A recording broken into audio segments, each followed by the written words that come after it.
Brahmanbaria digital school দিবস 2024 ও সাধারণ সভা 2024 উপলক্ষে আয়োজিত আজকের এই মহতী অনুষ্ঠানের মাননীয় প্রধান অতিথি, যিনি আমাদের স্কুলের অন্যতম একজন পরিচালক এবং কবি ও সাহিত্যিক জনাব দিদারুল আলম মারুফ সাহেব উপস্থিত আছেন। আমাদের সবার পরিচিত, যিনি ইতিমধ্যে জনগণের কাজ করে জনগণের কাজ শিখিয়ে উনি আলোড়ন সৃষ্টি করেছেন। বিশেষ করে ওনার গ্রামে একটি রাস্তা তৈরি করে ইতিমধ্যে সবাই দৃষ্টি আকর্ষণ করেছেন। সেই জনাব আব্দুল মালেক আমাদের স্কুলের ম্যানেজিং ডিরেক্টর উপস্থিত আছেন। আমাদের এই স্কুলের গণ্যমান্য অনেক পরিচালক বৃন্দ, আমি সবার নাম এখানে বলতে চাচ্ছি না, আমি সংক্ষিপ্ত বক্তব্য রাখছি। উপস্থিত আছেন আমাদের সম্মানিত অভিভাবক বৃন্দ, উপস্থিত আছেন আমাদের প্রাণপ্রিয় শিক্ষার্থীবৃন্দ ও আমন্ত্রিত অতিথিবৃন্দ। আজকে আমরা যারা এখানে উপস্থিত হয়েছি সবাই একটা উদ্দেশ্য নিয়ে এখানে এসেছি। সে উদ্দেশ্যটা হচ্ছে আমাদের যে কোমলের শিক্ষার্থী, তাদের যে শিখন এটাকে গতিশীল করার জন্য মূল আমাদের লক্ষ্যটা হচ্ছে তাদের ছাত্র জীবনটাকে গতিশীল করার জন্য, তাদেরকে প্রেরণা দেওয়ার জন্য, তাদেরকে আনন্দ দেওয়ার জন্য, তাদেরকে স্বপ্ন দেখানোর জন্য আমরা এখানে এসেছি।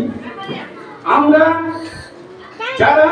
অভিভাবক, আমরা যারা শিক্ষক, আমরা যারা পরিচালক, আমরা যারা আমন্ত্রিত, সবাই একটাই লক্ষ্য যে আমাদের শিক্ষার্থীরা বিশ্বমানের শিক্ষা অর্জন করে। আমাদের যে স্কুল, এই ব্রাহ্মণবাড়িয়া ডিজিটাল স্কুলটা আমরা করেছি, এটার অন্যতম লক্ষ্য হচ্ছে যে বিশ্বমানের শিক্ষা।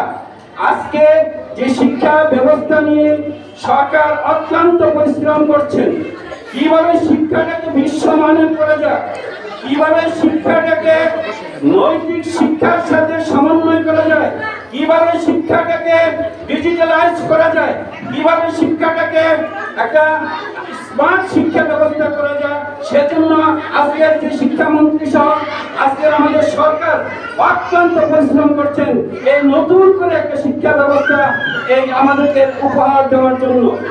আমরা আশা করছি স্বাধীনতার পর আমরা অনেক আমরা আশা করেছিলাম একটা সুন্দর একটা শিক্ষানীতি হবে, বেশ কয়েকবার একটা শিক্ষানীতি হয়েছে। বিশেষ করে এই যে 2010-এ যে শিক্ষানীতি হয়েছে, এগুলো কোনোটাই আসলে আমাদের সুফল করে আনতে পারে নাই। বর্তমান সরকার যে শিক্ষানীতি নিয়ে কাজ করতেছে, আমরা সেই শিক্ষানীতির পক্ষে আমরা সাপোর্ট দিয়ে যাচ্ছি। আমরা আশাবাদী সরকার একটা ভালো শিক্ষানীতি আমাদেরকে উপহার দিবেন, যাতে করে আমাদের শিক্ষার্থীরা সারা বিশ্বের শিক্ষার্থীদের সাথে তাল মিলিয়ে তারা শিক্ষা গ্রহণ করতে পারবে এবং শিক্ষা শেষে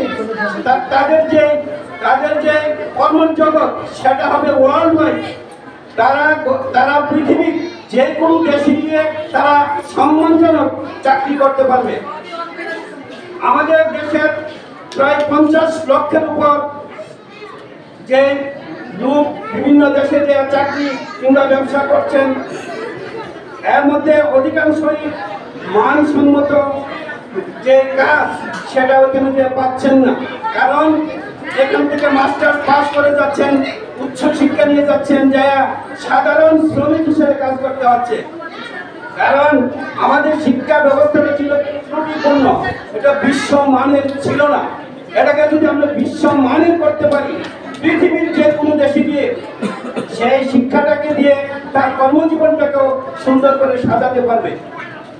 ব্রাহ্মণবাড়িয়া ডিজিটাল স্কুল, এই জন্য এই স্কুলের নামে আমরা দিয়েছি ডিজিটাল স্কুল।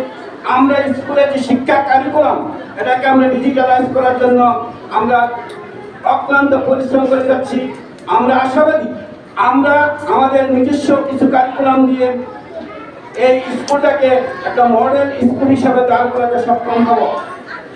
বিশেষ করে আমরা যে শ্রেণীকক্ষে কোরআন শিক্ষার যে একটা ব্যবস্থা করেছি, এটা যদি সারা দেশে পঞ্চম শ্রেণী পর্যন্ত ইন্টারগ্রেড সরকারি বেসরকারি যে শিক্ষা প্রতিষ্ঠানগুলো রয়েছে, প্রাথমিক বিদ্যালয় রয়েছে, সবগুলোতে যদি এই কোরআন শিক্ষাটা বাধ্যতামূলক করা হয়, তাহলে শতভাগ শিক্ষার্থী কোরআন শিক্ষার আওতায় চলে আসবে। এতে করে নৈতিক যে একটা শিক্ষা দ্বারা তাদের নৈতিকতার যে বীজ তাদের হৃদয়ে বপন হবে, কর্মজীবনে তারা ইঞ্জিনিয়ার হয়ে ওই রডের বদলা বাস দিবে না, তারা ডাক্তার হয়ে তারা ভুল চিকিৎসা করবে না, তারা ডাক্তার হয়ে টাকার জন্য কমিশনের জন্য ওষুধ অতিরিক্ত ওষুধ লিখে দিবে না, তাদের বিবেক বাধা দিবে। আমরা চাচ্ছি এই ধর্মীয় শিক্ষাটা যদি আমরা তাদের এই কোমলমতি শিক্ষার্থীদের হৃদয়ে আমরা দিয়ে দিতে পারি, বীজ আমরা ঢুকে দিতে পারি, তাদের নৈতিক চরিত্র ভালো হবে, তারা একজন আদর্শ মানুষ হিসেবে গড়ে উঠবে। এই আমি আমাকে প্রারম্ভিক বক্তব্য আমি এই সংক্ষিপ্ত বক্তব্য রেখে শেষ করছি। আল্লাহ হাফেজ। ধন্যবাদ স্যারকে তাদের বক্তব্য রাখার জন্য। সকলের উদ্দেশ্যে বলতেছি আজকে আমরা যে প্রোগ্রামটা চালিয়েছি, আমরা বক্তব্য ফাঁকে ফাঁকে আমাদের স্টুডেন্ট